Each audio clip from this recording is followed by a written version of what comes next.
Be warned, this story contains distressing events. For decades, the disappearance of Dr. Evelyn Reed, a brilliant and passionate researcher from the vast, perilous Okavango Delta in 1985, remained a haunting enigma. It was a cold case whispered about in hushed tones, buried under assumptions that the unforgiving wilderness had simply claimed another victim, a tragic, if predictable, accident of nature. Until years later, when a team surveying a remote corner of the Delta stumbled upon the partially submerged remains of her research station, and, within its waterlogged debris, a single, mud-stained journal was found. Its fragile pages held chilling entries, revealing that her final days were not a simple struggle against the elements, but proof that something else entirely, something far more deliberate and horrifying, had found her there. Before we get started, don't forget to subscribe if you believe those who abuse the vulnerable should always be brought to justice. The Okavango Delta in 1985 was a world unto itself, a breathtaking, bewildering expanse where water met sky in a shimmering, deceptive embrace. For Dr. Evelyn Reed, it was both sanctuary and challenge, a living laboratory teeming with the secrets she yearned to unlock. Drawn by an insatiable curiosity about its unique ecosystem, she had established her solitary research station deep within its watery heart. Days fell into a routine dictated by the sun and the rhythm of the Delta's floodwaters. Early mornings, charting wildlife movements, long afternoons collecting samples, and quiet evenings under a sky ablaze with stars, meticulously recording her findings by the flickering light of a lantern. The isolation was profound. A quiet hum broken only by the chorus of frogs and the distant rumble of thunder. Yet it fed her soul, allowing an unparalleled focus on the work that consumed her. She felt a deep, almost spiritual connection to this wild place, a sense of belonging that transcended mere scientific interest. Yet, beneath the thrill of discovery and the peace of solitude, a subtle apprehension always lingered. The low thrum of being utterly exposed to a power far greater than her own. The Okavango gave life in abundance, but it also took it without mercy. She knew this intellectually, but her heart held a fierce love for its raw beauty that often pushed such thoughts to the periphery. She remembered one sunset, the sky bleeding crimson and gold over the floodplains, the air thick with the scent of wet earth and blooming lilies, and feeling an overwhelming sense of peace, a quiet joy that felt both infinite and fragile. It was in moments like these, watching a herd of elephants move like gray ghosts through the papyrus reeds, that the sheer magic of the Delta eclipsed the nagging feeling of vulnerability. His small tented camp felt like a speck in an ocean of green and blue, a tiny island of human intellect against the backdrop of ancient, indifferent wildness. Her research notebook lay open beside her cot, filled with careful observations and ambitious theories, a testament to her dedication. The gentle lapping of water against her makoro tied just outside was a constant lullaby. Yet sometimes, a sudden, unnatural silence would fall, prickling the hairs on the back of her neck, a brief, unnerving pause in the Delta's endless symphony. It was during one such unsettling hush, as dusk deepened into night and the first hyenas began their cackling calls on the horizon, that Evelyn heard a sound unlike any she had ever associated with the natural world, a sound that promised to shatter the familiar pattern of her solitary existence forever. The question hung in the air, light at first, easily dismissed. Has anyone seen Evelyn? It was just past noon, the sun high and warm, dappling through the canopy onto the mossy ground. The group, pausing near a cascading stream, had just finished their simple lunch. A moment ago, the scene buzzed with quiet contentment. The murmur of voices, the gentle rush of water, the distant call of a bird. But as glances exchanged, and a minute stretched into two, the easy smiles faded. The air thickened. Casual queries sharpened into calls. "Evelyn, hey, Evelyn!" The sound carried only so far before being swallowed by the immense, ancient forest surrounding them. Panic, cold and sharp, pricked at the edges of composure. Suddenly, the picturesque woods felt vast, indifferent. The sunlight seemed to illuminate not beauty, but the terrifying emptiness where Evelyn should have been. There was a frantic, unthinking scattering. People abandoned backpacks, shouting her name, crashing through nearby ferns and bushes, scanning the limited visibility, eyes wide with dawning dread. Where could she possibly have gone? Every mind raced, supplying impossible answers. The initial bursts of searching were fueled by raw fear, uncoordinated and desperate, covering only small pockets of the overwhelming terrain. One of the guides, a woman named Sarah, felt her heart clawing at her ribs. She scrambled to higher ground, peering through the dense trees, her breath catching in her throat. The sheer scale of the wilderness mocked their small, frightened efforts. It was impossible that she was just gone. The forest loomed, silent witnesses to their growing terror. The calls for Evelyn grew choked, tinged with the awful realization that this was no simple misstep. She had vanished. The silence that fell over the group, punctuated only by frantic movement and ragged breathing, was heavy. A void where a person had been. The radio in Sarah's trembling hand felt useless, a fragile connection against the crushing reality of the indifferent wild that had swallowed one of their own. This was no longer a hike. It was a desperate search against time and an unforgiving landscape. The phone call came just after midnight, severing the quiet hum of their suburban home like a sharp blade. A voice, formal and clipped, spoke of Evelyn, an expedition deep in Botswana's Okavango Delta, and a delay. Then the word disappeared. Evelyn's mother, Sarah, clutched the receiver, her knuckles white against the familiar warmth of the plastic. The cheerful patterned wallpaper of their kitchen, adorned with little painted fruits, seemed to mock her. A cruel, absurd backdrop to the cold, hollow dread blooming in her chest. Disappeared. Her daughter? Lost? In Africa? It felt like a nightmare. A story from a newspaper, not their reality. David, her husband, rushed into the room, his face a mask of confused alarm, seeing Sarah's ashen complexion, the terror in her eyes. Disbelief was a roaring in their ears, a physical barrier that drowned out the grim, sparse details offered by the caller. Not Evelyn, not their vibrant, strong-willed girl who'd planned this trip for years. She was careful. She was smart. This wasn't happening. They clung to denial, a fragile shield against the unbearable truth, frantically booking flights, packing bags with trembling hands, the mundane act of folding clothes feeling grotesque. Sarah pressed a photograph of Evelyn, laughing in a childhood photo, into her pocket, the familiar cardstock grounding her briefly before the numb passage of hours began. The journey was a blur of sterile airports and stale air, their internal screams muted by the drone of engines and the polite indifference of strangers. Landing was like stepping onto another planet.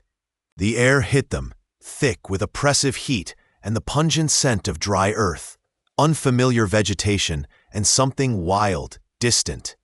Their neat, predictable world of manicured lawns and scheduled lives was thousands of miles away, another dimension entirely.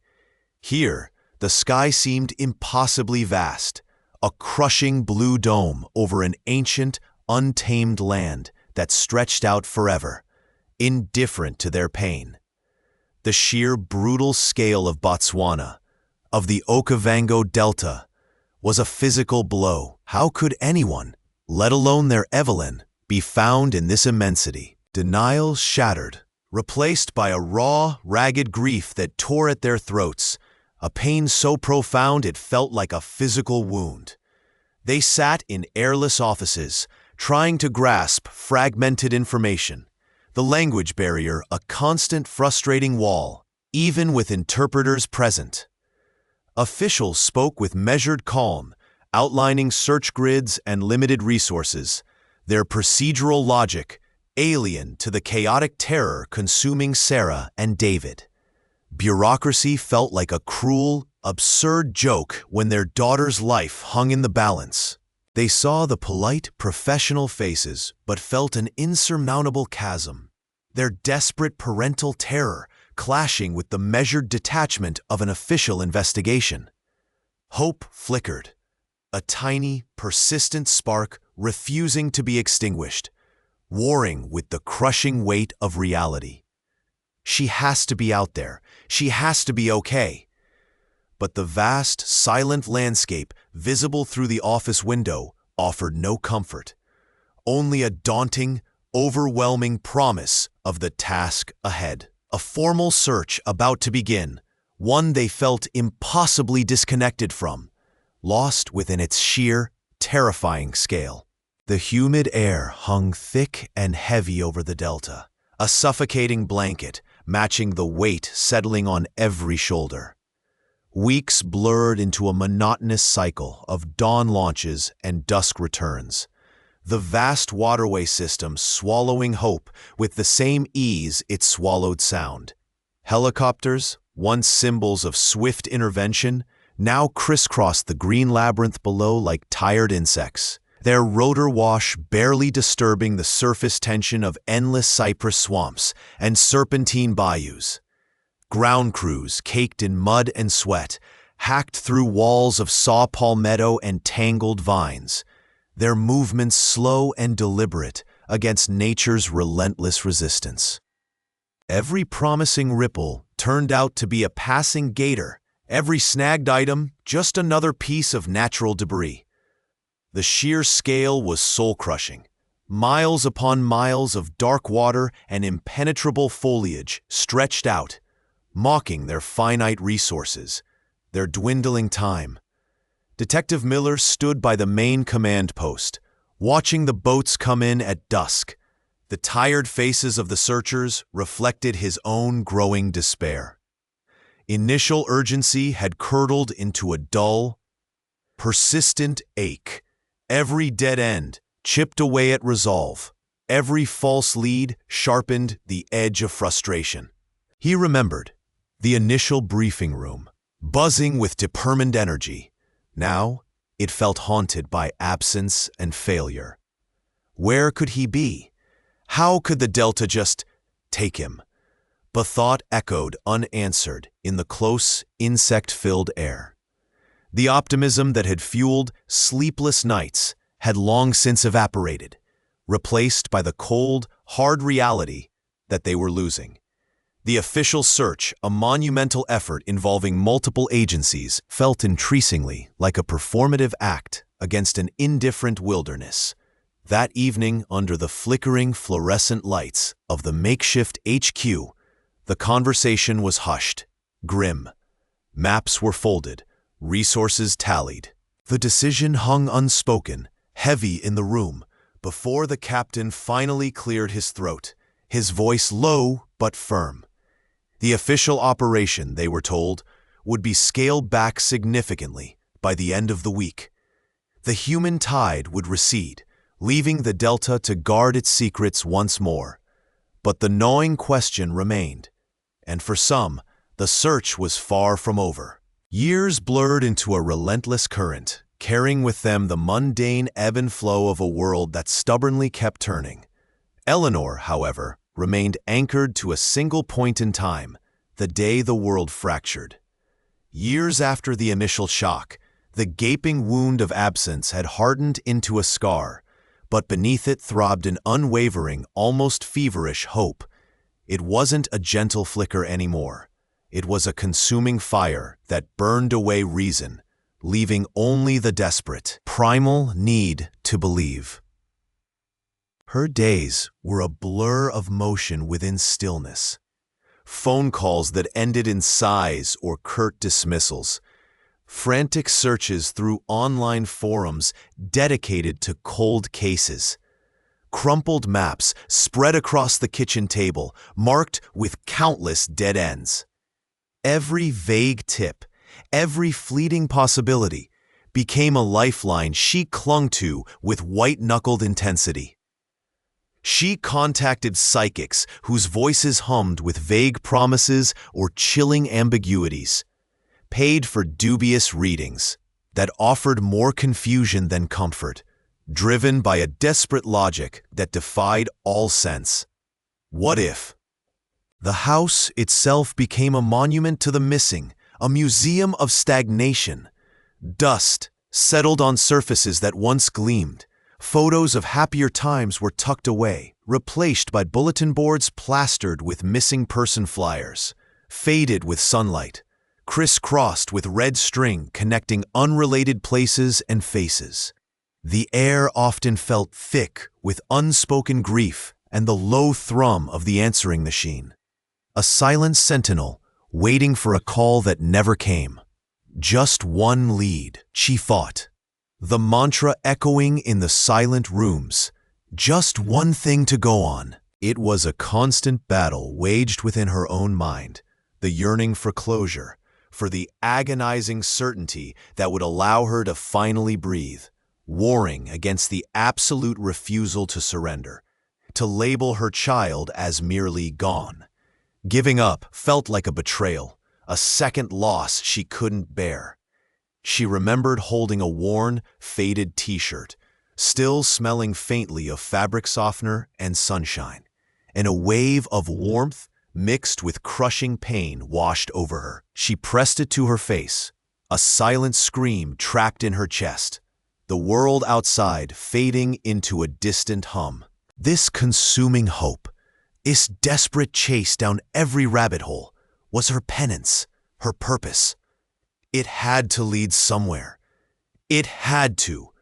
The latest psychic had mentioned something vague about water, a place she'd never considered before, and a new map lay waiting, its blank spaces promising yet another possibility, another chance to feed the fire, a chance that felt increasingly like the very last one. 20 years folded over the Okavango like layers of dust settling on forgotten things. Evelyn's disappearance, once a frantic search that echoed across the Delta, had long since cooled into a file marked unsolved in the dusty cabinets of the Mound police station. For most, it had faded into a whispered local legend, a cautionary tale told on humid nights, the tourist lost to the vast, indifferent wilderness. The Okavango itself remained stubbornly, timelessly the same. The sun beat down on shimmering lagoons, hippos grunted in the reeds, and the dry season brought its predictable scent of baked earth and distant fire. But for the handful of people who had truly known Evelyn, the passage of those 2 decades felt less like time moving on and more like an anchor dragging them through still water. The weight of her absence shifted, settling deeper into their bones with each passing year. Her family, scattered now, were left behind in the quiet corners of their grief, lived with a persistent, low thrum of injustice. It wasn't just sorrow. It was the raw, open wound of not knowing, of no one ever being held accountable for the silence where her laughter should have been. They felt utterly alone in their sustained pain, watching the world outside their private mourning enclosure continue its easy spin, oblivious to the chasm that had opened in their lives. Her mother would sometimes sit on the porch as the sun dipped below the horizon, the air thick with the smell of dust and drying grass, and imagine Evelyn just out of sight beyond the mopane trees, forever caught in that moment of vanishing. It was a lonely vigil, held in the vast, indifferent beauty of Botswana. The world was wide, and somewhere, far to the south, beneath the towering rocky outcrops of the Swapong Hills, a different kind of life unfolded, unaware of the silent burden carried here. He was just the old man now, in the year 2007, living out his quiet days in a worn little house perched on the edge of the Delta swamp, where cypress knees clawed at the humid air, and the water held secrets older than him. 80-odd years had carved deep lines into his face, and his bones ached with a weariness that went beyond age, carrying the invisible weight of something buried long ago. His home was barely more than a shack, built from salvaged wood and tin, the kind of place that seemed to sag under the constant dampness, smelling perpetually of mildew and stagnant water. Inside, a single dusty window offered a view of the impenetrable green wall of trees and vines, a constant reminder of the wild, untamed world outside, and perhaps the wildness within himself. He sat mostly in his creaking rocking chair, watching dust motes dance in the shafts of light that pierced the gloom, his breath shallow, each inhale a small, raspy struggle. The secret he kept was a physical thing now, a stone in his gut that pressed heavier with every passing day, warring with the fear that had kept his tongue silent for decades. What good would it do now? He'd ask himself, the thought a dull throb behind his eyes. Who would it help, and who would it hurt? The questions circled endlessly, a slow, torturous rhythm echoing the distant call of birds in the swamp. A tremor ran through his hand as he reached for the glass of water beside him, spilling a few drops onto the rough wooden floor. His body was betraying him, its rapid decline a relentless clock ticking down the time he had left. Soon, the choice would no longer be his to make. Silence would be sealed by death. He stared out at the unchanging swamp, its stillness a mirror of his own paralyzed will, until a sudden, sharp pain in his chest seized him, stealing his breath entirely, forcing a gasping cough that rattled through his frail frame. It was a stark reminder that the final decision, the final release, was approaching faster than he could outrun it, and perhaps, just perhaps, the burden was becoming too heavy to carry into the grave. The sterile white of the clinic room felt colder than it was, amplifying the silence that hung thick between them. The old man, frail against the piled pillows of the narrow bed, seemed almost swallowed by the crisp, unyielding sheets. His breathing was shallow, a soft hiss that punctuated the relentless pulse displayed on the monitor beside him. Fear clung to him like the scent of disinfectant, a palpable thing that tightened his thin lips and made his watery eyes dart restlessly. He was weak, yes, the years and illnesses had seen to that. But beneath the physical frailty pulsed a frantic, desperate energy, the compulsion to finally unload the burden that had bent his spine for decades. Each breath was a small battle. Each exhale seemed weighted with the unsaid. He swallowed hard, the dry rasp audible in the quiet room, a sound of gravel shifting. His hand, gnarled with age, lay twitching slightly on the blanket, a restless echo of the turmoil churning within him. How did one begin? How did one chip away at a wall built layer by painful layer over 50 years? He saw flashes behind his eyelids, faces, places, moments buried so deep he thought they were gone forever. A wave of nausea rolled through him, the sheer terror of the words threatening to escape, making his heart pound a frantic, uneven rhythm against his ribs. Just say it, a desperate voice inside urged, battling against the overwhelming instinct to retreat, to pull the blankets over his head and disappear.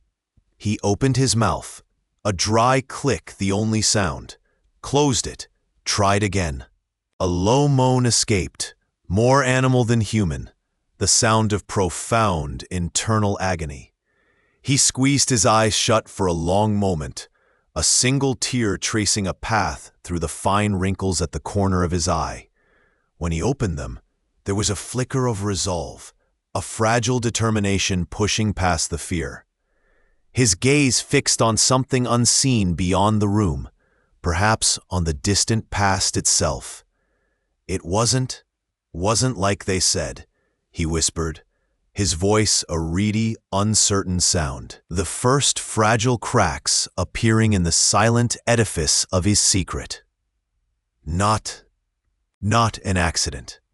The words hung in the air, small stones dropped into a still, deep well, sending ripples across the surface of the present, promising a disturbance of everything that came before. His voice, thin and reedy now, carried across the small, cluttered room, painting a picture of a place long gone. It was down by the old cypress stand, he rasped, where the water braided thickest, hot and still like soup in late August. He had been there, just a boy hiding among the roots, watching the slow current coil. Then he saw her. Evelyn. She wasn't supposed to be there, not alone. Not so close to the river's slick, unpredictable edge. The air felt heavy, humid, buzzing with unseen insects, a weight that pressed down, making everything hazy at the edges of memory. He watched, frozen, as she moved towards the bank, perhaps chasing a fleeting thought or a bright dragonfly. There was a sound then, sharp and sudden. Not a splash, but a scramble, a cry cut short like snapped twine. His heart hammered against his ribs, a frantic bird trapped in his chest. Fear, cold and absolute, seized him, rooting his feet to the damp earth. He saw only a flash of color near the water, heard only the fading ripple before silence claimed the scene again. He didn't call out. He didn't run to help.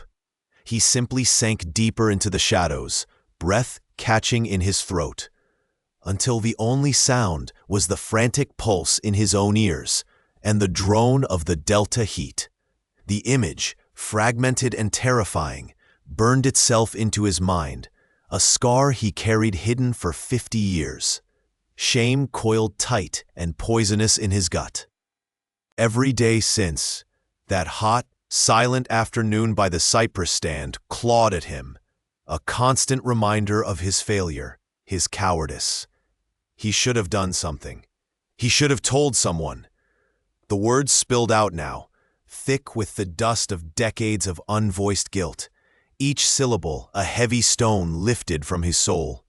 He closed his eyes, reliving that suffocating fear, the moment his life became entwined with hers not by action, but by a devastating, permanent retreat. The confession hung in the air, heavy and undeniable, leading inexorably towards the terrible details of what he failed to see clearly and what he subsequently hid. The sterile hospital room, usually a place of quiet endings and hushed grief, suddenly felt charged, vibrating with the weight of a past long buried. Dr. Evelyn Reed stood by the bedside, her hand instinctively tightening on the metal rail, the cool touch a stark contrast to the sudden, cold wave of shock that washed over her. Mr. Thorne's voice, frail and raspy just moments before, had cleared with startling intensity as he delivered his shocking confession. For years, the tragedy had been a ghost story, a dark cloud over the region, officially categorized and mourned. But his words painted a terrifyingly different picture. Her medical mind, trained to assess, diagnose, and dismiss the ramblings of the dying, screamed delirium, confused state, the brain shutting down. Yet his eyes, though clouded with age and illness, held a flicker of undeniable focus, and the details he whispered were precise, chillingly so, a specific landmark only locals would know, names long forgotten by the public. A sequence of events that flatly contradicted the official narrative she'd grown up hearing. A knot of pure disbelief tightened in her chest, battling against the horrifying plausibility his steady gaze implied. How could a man, on the very edge of death, conjure such specific, damning information about a decades-old mystery? It felt ethically impossible to entertain the notion, irresponsible to give credence to the words of someone in his condition, especially when those words had the power to rip open old wounds and shatter settled truths.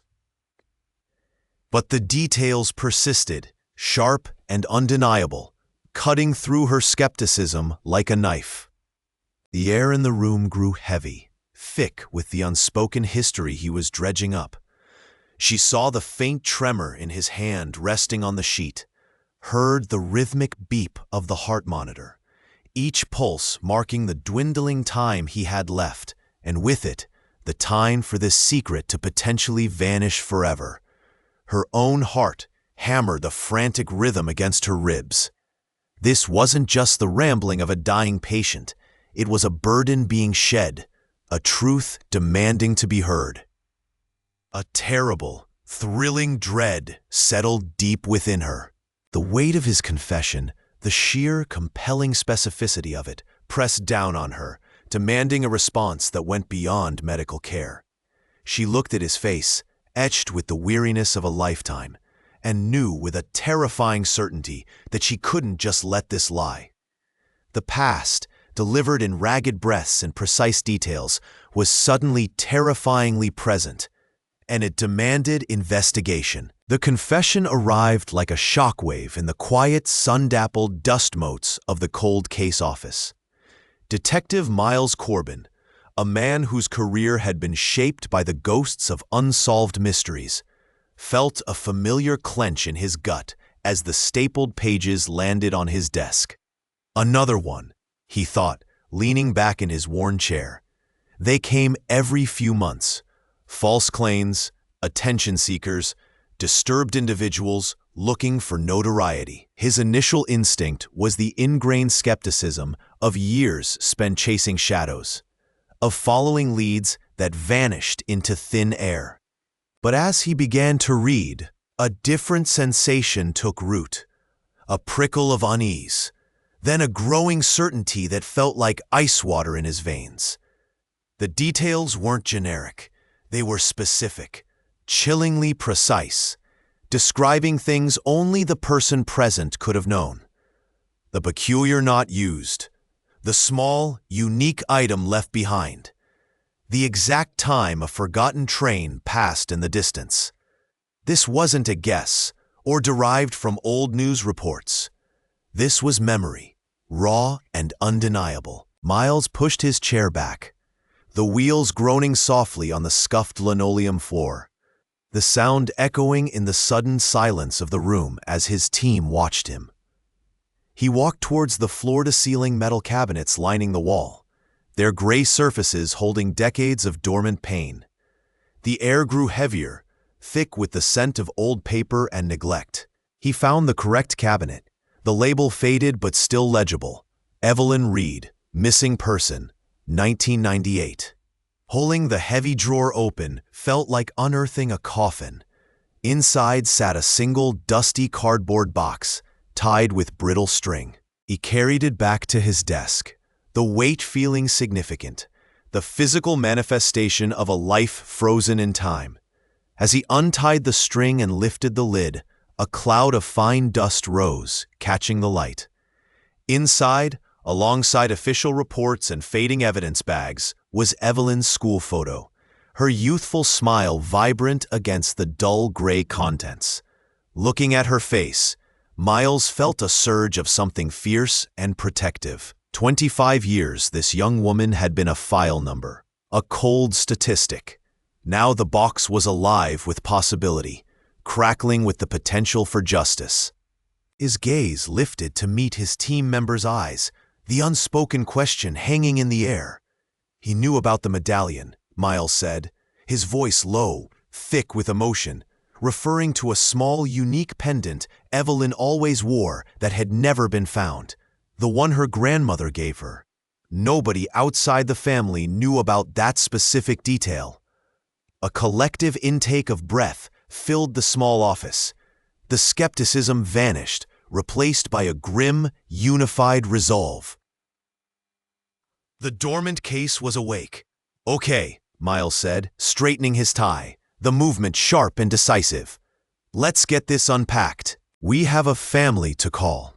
They sat in the quiet living room, the afternoon sun painting stripes across the worn carpet, a domestic tableau carefully constructed over years to mask the gaping hole left by the past. The scent of brewing rooibos tea hung in the air, familiar and comforting in its routine. This was their carefully managed normal, a quiet life lived far from the dust and heat of Botswana, a life where the constant ache had dulled to a persistent throb, manageable as long as they didn't poke at it. Evelyn was sorting through old photo albums, the faded images of a life before, serving as a quiet, melancholic soundtrack to the afternoon. Her husband, Thomas, was reading, his brow furrowed more from habit than concentration. The sharp ring of the telephone shattered the fragile peace. It was an official voice, measured and grave, delivering words that seemed alien, impossible. "Confession. Case reopened." The photo album slipped from Evelyn's fingers, pages fluttering open to reveal a smiling child's face. A cold knot formed in her stomach, mirroring the shock that spread visibly across Thomas's face as he listened, his grip tightening on the receiver until his knuckles were white. Disbelief warred with a terrifying jolt of recognition, that same sickening drop she had felt the first time the world tilted off its axis. Pain, sharp and fresh, lanced through her, stripping away the layers of callus time had built. But beneath the pain, impossibly, a tiny, fragile ember flickered. Hope. After all this time, hope felt dangerous, a cruel trick. How could they possibly reopen a wound that had never truly healed? The quiet room felt too small, suddenly suffocating. The normal life they had built seemed to crumble around them, revealing the raw, exposed grief beneath. Was it better to live with the quiet certainty of loss, or risk shattering everything for a truth that might be unspeakably worse? Evelyn looked at Thomas, his eyes meeting hers, a silent conversation passing between them. The shared pain, the buried hope, the unspoken question, "Are we strong enough for this?" A shudder ran through her, a physical manifestation of the internal war. The image of the child in the fallen album pulsed in her mind. There was only one answer, one terrifying path they had to follow. The air shifted, thick with the scent of possibility and dread. They had to go back to the place where it all began, back to Botswana. 22 years later, the humid air of the Okavango Delta still clung thick and heavy, just as Sarah remembered. Stepping from the small plane onto the dusty airstrip, a wave of heat washed over her, carrying the familiar scent of sun-baked earth and marsh reeds. It felt simultaneously alien and achingly familiar. The landscape held its powerful, untamed beauty, the shimmering floodplains stretching to the horizon, the distant calls of unseen birds. But subtle changes marked the passage of time. A few more permanent structures dotted the edges, the paths slightly more defined, yet the heart of the place, the ancient rhythm of water and life, remained untouched, a ghost of 1985 holding vigil. Investigators, quiet and observant, followed behind, their professional distance a stark contrast to the raw emotional landscape the family navigated. Grief pressed down on Sarah's chest, a physical weight she had carried for decades, now amplified by returning to the site of her sister Evelyn's vanishing. Anxiety twisted in her gut. What horrors had this place held? Yet, beneath it all, a steely determination hardened her resolve. This time, they weren't leaving without answers. Every rustle in the tall grasses, every distant splash, conjured painful memories. Evelyn's laugh echoing across the water, the innocent joy of that ill-fated trip. Navigating the environment felt like wading through the past itself, each step a confrontation with the unbearable what-ifs. They walked towards the tree line, guided by a worn map, the sun glinting off the water like scattered diamonds. Sarah clutched the confession transcript in her hand, its weight strangely reassuring. It was time to follow the words written by a killer and find what the Delta had hidden for so long. They paused at the edge of the reeds, the water before them holding its secrets close, ready now to reveal them. The air hung thick and heavy, a humid blanket woven from cypress scent and the decay of marsh gas, as the small skiffs pushed deeper into the Louisiana Delta. They were following shadows now, piecing together disjointed whispers from an old man's deathbed confession, decades after the horror. The Delta hadn't changed. Its winding waterways shifted with the tides. The islands of tangled roots and dense palmetto palms seemed to rearrange themselves deliberately to confuse. It was a timeless, indifferent power, guarding its secrets fiercely, a mirror of the dangers that had swallowed lives back in 1985. Every slithering sound, every sudden splash in the murky water tightened the knot of dread in the lead investigator's stomach, a visceral echo of the fear the victims must have felt. Outdated topographical maps were near useless. They relied on the vague landmarks the old man had described: a cluster of 3 ancient cypress trees, a bend in a bayou choked with lotus, a place where the egrets always gathered. Hours bled into one another, the sun beating down, the mosquitoes relentless. Yet beneath the exhaustion and the gnawing fear, a potent anticipation grew. With each mile navigated, each dead end turned back from, the search area contracted. They moved with a silent, focused intensity, eyes scanning the shorelines, ears straining over the drone of the boat engines and the calls of unseen wildlife. He gripped the tiller, knuckles white, his gaze fixed ahead. Was this it? After all these years, the bayou ahead narrowed, leading into a small, hidden cove, eerily still, devoid of the usual delta sounds, save for the distant, slow flap of large wings. His breath caught in his throat. This felt wrong. This felt like the place. He cut the engine, the sudden silence amplifying the thumping of his own heart. There, nestled amongst the dense foliage at the water's edge, something dark lay half-submerged, something that didn't belong in this primeval landscape. The confession had led them through tangled undergrowth, past markers only the guilty knew, deep into a ravine where the air hung heavy and still. It was a place time had seemingly forgotten, the dense canopy filtering sunlight into eerie shafts, the damp earth cushioning their footsteps, muffling sounds, until only the frantic thumping of their own hearts filled the quiet. Sarah's breath hitched in her throat with every step, a cold dread coiling tighter in her stomach. She remembered her brother's worn baseball cap, the brim perpetually curved just so, and the futile hope that one day he'd just walk back through the front door. That hope died slowly over the years, but seeing Detective Miller point towards a cluster of rocks near a dried-up creek bed, a sickening certainty replaced it. There, partially hidden by fallen leaves and years of overgrowth, they saw it. Not a full bus, as initially feared from the vague confession, but a section of metal, rusted and dull, unmistakable once seen.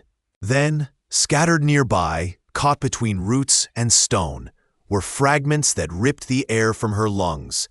A tattered piece of fabric the color of her brother's favorite jacket, a shoe sole barely recognizable, the unmistakable glint of a small silver locket he'd always worn. The silence that followed was deafening, broken only by a choked sob from Sarah and the quiet, professional murmurs of the investigators securing the scene. This wasn't a tragic accident. This was the undeniable, horrifying confirmation of something far worse. Tears streamed down Sarah's face, a mix of profound grief for the loss finally cemented, and a raw, burning anger that this hidden spot held the truth while they searched for so long. Detective Jones knelt carefully, his face grim, his eyes meeting Sarah's for a brief moment of shared, heavy sorrow. The truth, brutal and unyielding, lay exposed in the dim light of the ravine, leaving them with the harrowing task of piecing together exactly what happened here, and who exactly had been left behind in this cruel, forgotten place. The sterile room hummed, the air thick with the scent of antiseptic and old paper. Detective Riley laid the overlay onto the light table, the faint lines of the dental records aligning with the skeletal remains found tangled in the undergrowth. A sharp intake of breath from Evelyn's mother, Sarah, standing nearby. The DNA confirmation had arrived hours before. The cold, printed sheet of paper confirming what their hearts had already begun to dread. Each bone, each fragment of fabric recovered, spoke a language they were now forced to understand, a gruesome story of her final moments. The matched fragments of her backpack, the distinctive stitching of her worn hiking boots. The old man's confession, halting and tear-filled, clicked into place like the final piece of a morbid puzzle. He spoke of panic, a foolish, youthful dare that went horribly wrong, a fall, a desperate, misguided attempt to hide the truth fueled by fear and regret that festered over decades. Not malice, but terror and a lifetime of guilt. He had survived his confession, his frail body finally unburdening its secret, now awaiting earthly consequence, a grim atonement after a lifetime of silent suffering.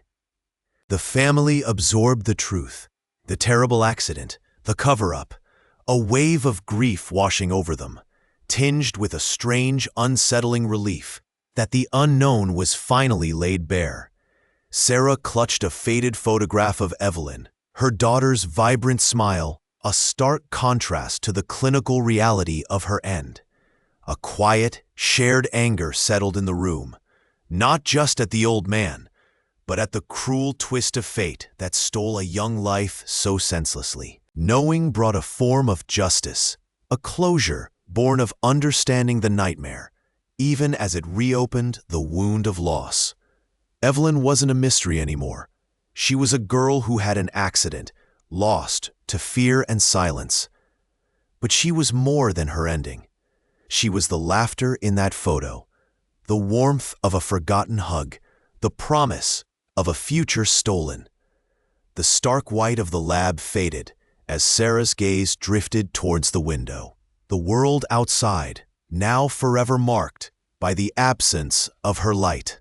Evelyn Reed's life, once a whirlwind of vibrant curiosity and relentless passion for the world's hidden corners, finally found its tragic validation. Her spirit, though extinguished years ago in the vast, indifferent landscape, was now honored by the stark, painful truth. The mystery that had shrouded her disappearance for 22 long years had been ripped away, not gently, but brutally, revealing the human darkness she had stumbled upon. This unearthed reality, raw and unforgiving, somehow solidified her legacy, proving her not just a victim of circumstance, but a truth seeker who pushed too close to forbidden secrets. For her family, the passage of over 2 decades had been a slow erosion of hope, replaced by a persistent, gnawing ache of the unknown. Now, with the truth laid bare, a profound, weary peace began its slow, hesitant seep into their hearts. The closure wasn't instantaneous. It wasn't the joyous relief of a happy ending, but the quiet, heavy stillness after a storm. Finding understanding, the twisted motives, the desperate acts, was more vital than mere discovery. It allowed them to finally begin mourning the life lost, free from the corrosive acid of uncertainty that had eaten at their souls for so long. The crushing weight they had carried finally began to lift, leaving behind a profound, quiet exhaustion. From the ashes of this tragedy, an unexpected message emerged, as enduring as the ancient land itself. It spoke of the formidable power of love, a force strong enough to pursue truth across continents and through years of silence. It whispered of the unexpected, often painful paths truth takes to surface, proving that darkness cannot hold absolute dominion forever. Most powerfully, it testified to the quiet, unbreakable resilience of the human spirit, its capacity not just to survive unimaginable pain, but eventually, tentatively, to find peace. The Okavango Delta stretched out beneath the relentless sun, vast and shimmering, still holding its ancient mysteries in the deep channels and rustling reeds. It was a place of staggering beauty, yet forever marked by the horror that had unfolded within its embrace. A place of both profound tragedy and finally a somber resolution. The silence of the wilderness, once a mocking echo of unanswered questions, now felt heavy with the weight of revealed secrets, the distant calls of birds muted by the gravity of what had occurred here. The landscape itself seemed to exhale, fewer secrets now held captive beneath its surface. The old man's confession, the low murmur of his voice recounting the grim details, was more than just testimony. It was a final, desperate act. Was it justice, a forced reckoning with a buried past, or a delayed form of redemption, an attempt to bring a flicker of light into the darkness he had helped create? Whatever its nature, his words cut through the decades of silence, pulling the truth, undeniable, into the harsh light of day. His confession was the final, painful piece that locked the puzzle together, bringing a somber completion to a 22-year-long nightmare. The air seemed to still, waiting as the echoes of the past finally faded into the vast quiet of the Delta.